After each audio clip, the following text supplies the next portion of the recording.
স্বামী আর স্ত্রী কতদিন আলাদা থাকলে স্ত্রী তালাক হয়ে যাবে? আজকে আমাদের সমাজে এই তালাকের প্রচলনটা এত বেড়ে গেছে, স্বামী আর স্ত্রী কতদিন আলাদা থাকলে পরে স্ত্রী তালাক হয়ে যাবে। আমার ভাইরা, এখন তো কোথায় কোথায় তালাক দেয়, কোথায় কোথায় তালাক দিচ্ছে, ঘরে ঘরে তালাক হচ্ছে। স্বামী আর স্ত্রী কথা ছিল, স্ত্রী হলো স্বামীর জন্য প্রশান্তি, স্বামী হলো স্ত্রীর জন্য প্রশান্তি। আজকে স্বামীতে স্ত্রী কথা শোনে না, আর স্ত্রী স্বামীর কথা শোনে না, স্বামী স্ত্রীর কথা শোনে না। স্বামী আর স্ত্রীর মধ্যে যে অধিকার, এটা আল্লাহ পাক দিয়ে দিয়েছেন কোরআনে কারীমের ভিতরে।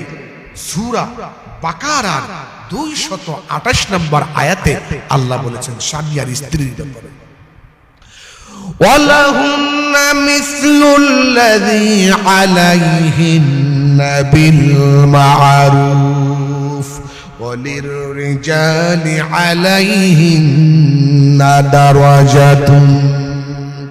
আল্লাহ পাক বলে পুরুষের যেমন স্ত্রীর উপরে অধিকার রহিয়াছে, স্ত্রীরও তেমন তার স্বামীর উপরে অধিকার রহিয়াছে।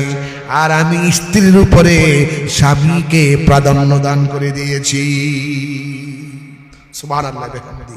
হুন্না লিবাসুল লাকুম ওয়া আনতুম লিবাসুল লাহুন্না। স্ত্রী হলো স্বামীর পোশাক, আর স্বামী হলো স্ত্রীর পোশাক। সুবহানাল্লাহ।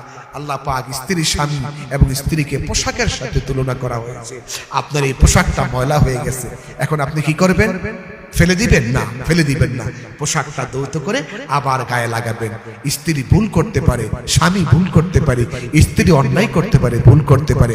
আপনি স্ত্রীকে কোলে টেনে নিবেন, আর যারা স্বামী আছেন স্ত্রীকে কোলে টেনে নিবেন, স্ত্রী যারা আছেন স্বামীকে কোলে উঠায় নিবেন।